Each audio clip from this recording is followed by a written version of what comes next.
Live from downtown Detroit, Local 4 News at 5 starts now.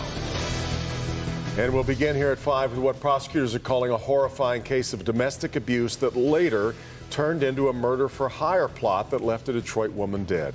A Detroit man and his nephew are behind bars tonight, charged with the murder of Tiffany Joseph. This case follows a violent crime that dates back to October of 2020. The prosecution in that case ended up delayed because of the pandemic. Rod Maloney has been digging in on both cases tonight as this uncle and nephew both stand charged with murder. A lot more questions left asked than answered here because this house is burned out and a woman was found shot to death here. But we do not know whether the house burned before, during, or after. But there is one thing for certain. For its former resident, 32-year-old Tiffany Joseph, it was a very violent place. Detroit police called out here just before midnight on July 4th. They found Tiffany's body inside. She'd been shot. Okay, I'm sorry, Mr. Cromer, can you state your name for the record, please? Billy Cromer. Arraigned from behind bars today in the Wayne County Jail and wearing a COVID mask, 35-year-old Billy Ray Cromer. Here's a better look at his face. He's charged with trying to hire his nephew to kill his girlfriend, and he's facing a premeditated first-degree murder charge. Spencer Lewis Cromer III. Prosecutors say Spencer Lewis Cromer III agreed to the hired hit suggested by his uncle on the 4th of July, and he's now facing premeditated first-degree murder and felony firearms charges. But it was back in October of 2020 in the now gutted home that Detroit police and the Wayne County Prosecutor's Office say that Cromer beat a pregnant Tiffany Joseph so badly she lost her baby. The elder Cromer arrested by Detroit police, charged with assault with intent to do great bodily harm, torture, and felonious assault. That beating so bad, Prosecutor Kim Worthy at the time noted in a press release, quote, "This office has been presented with well over 30,000 domestic violence warrants in just the last 5 years. I can unequivocally say that the alleged facts in this case are among the worst I have seen," end quote. And because of COVID closing down the 36th District Court, that case ended up repeatedly postponed. It is still on the docket for a motions hearing next week.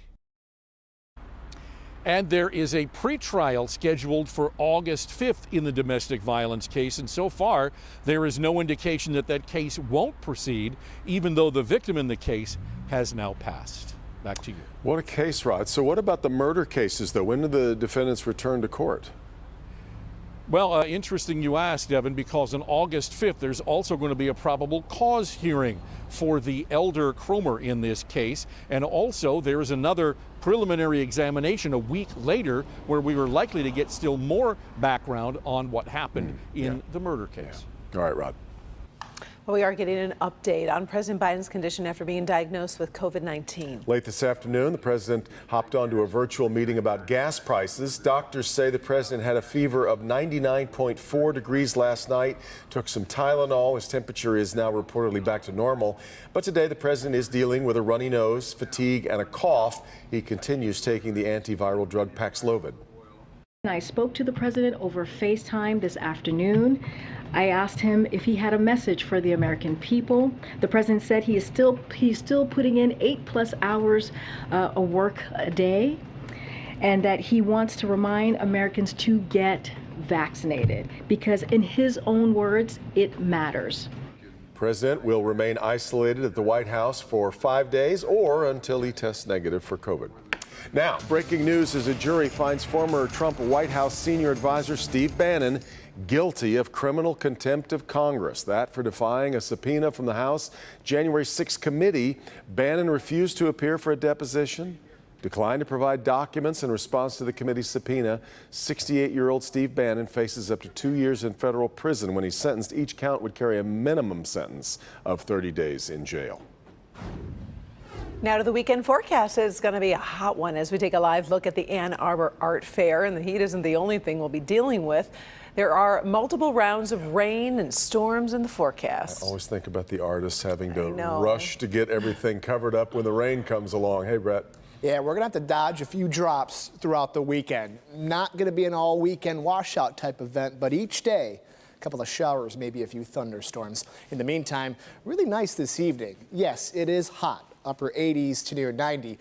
but the humidity is way down. Dew points are in the 50s for the most part, and anytime it's basically 60 or below, it feels much more comfortable. These numbers were in the 70s just a couple of days ago when we had heat index values near triple digits. So a good deal of difference in how it feels. Now, going forward this evening, all is quiet as we fall from the 80s into the 70s. But again, both days this weekend, showers and thunderstorms are likely, with I think the higher impacts coming on Sunday. There could be a good dose of rain as well. Between the 2 days, some spots may see over an inch.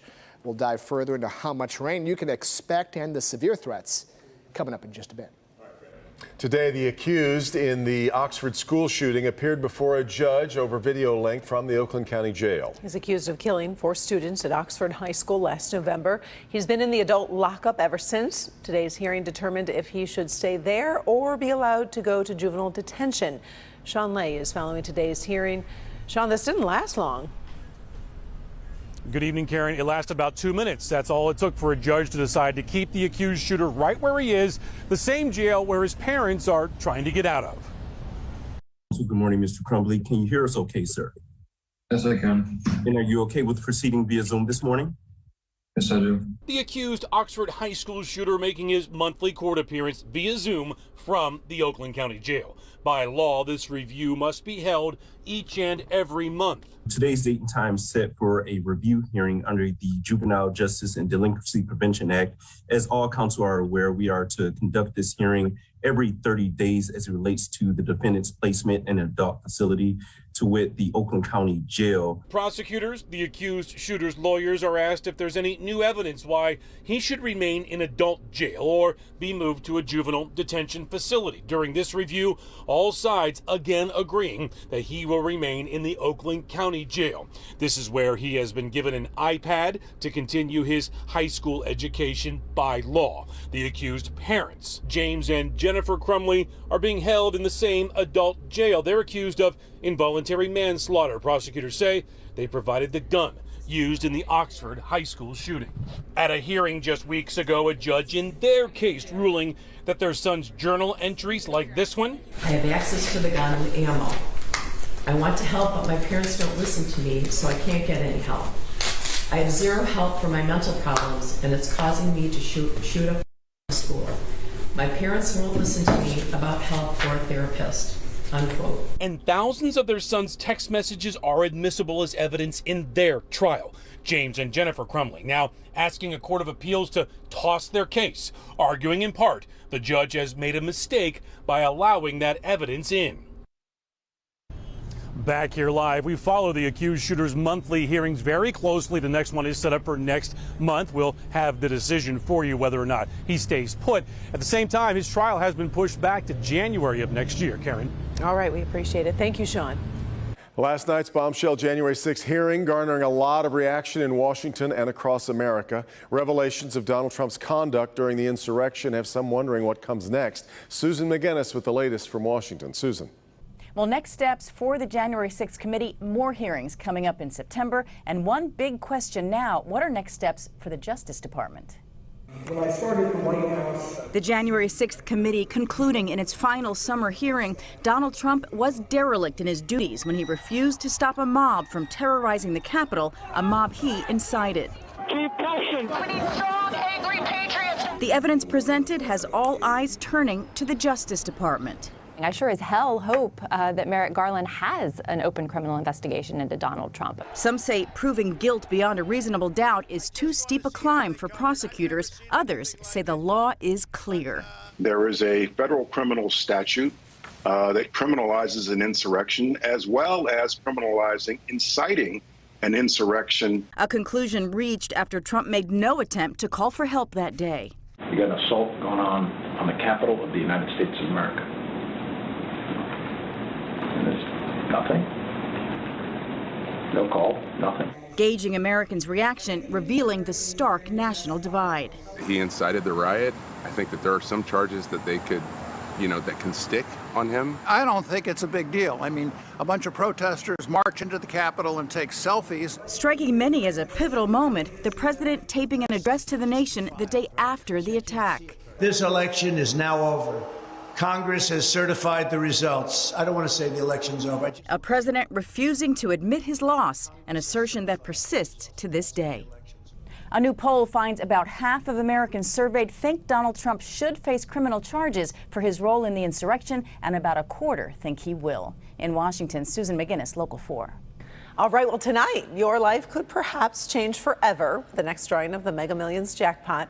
The jackpot has now grown to an estimated $660 million. That is the 9th largest grand prize ever, and that's according to lottery officials.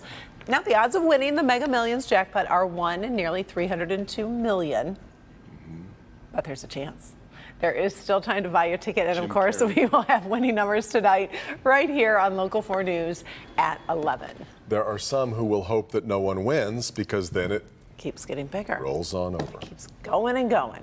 I'm excited about tonight. Yes. Did you see the tweet earlier today yes, about I this? Did. I was dying. I retweeted. Yeah, I did too. One of the most famous musicians to come out of Detroit is back home tonight. Let's take a live look at Little Caesars Arena, where Grammy Award-winning songstress Anita Baker is set to take the stage. Born in Toledo, but raised, of course, right here in Detroit, and tonight will be her first time performing in Metro Detroit since an appearance at Pine Knob in 2010. So it's been 12 years in the making, and fabulous to have Anita Baker back singing Welcome where back she home. belongs in the D. Yeah. Much more to come here at 5. Let's check in with Hank. Unemployment scams are growing and investigators are moving in. We look to pursue, where we see these bad actors. New tonight, you'll learn how investigators broke open a multi-million-dollar fraud case. Help Me Hank, coming up. The heat is hitting really hard, and lots of local doctors are noticing a change in COVID cases this week. I'm Dr. Frank McGeorge. Ahead, I'll have the latest on what's going around and the illnesses and issues causing problems near you. Michigan House Democrats calling for a federal probe into other members of the state House, 11 Republicans they want looked at for their role in fake elector plots back in 2020. Coming up, we have the very latest.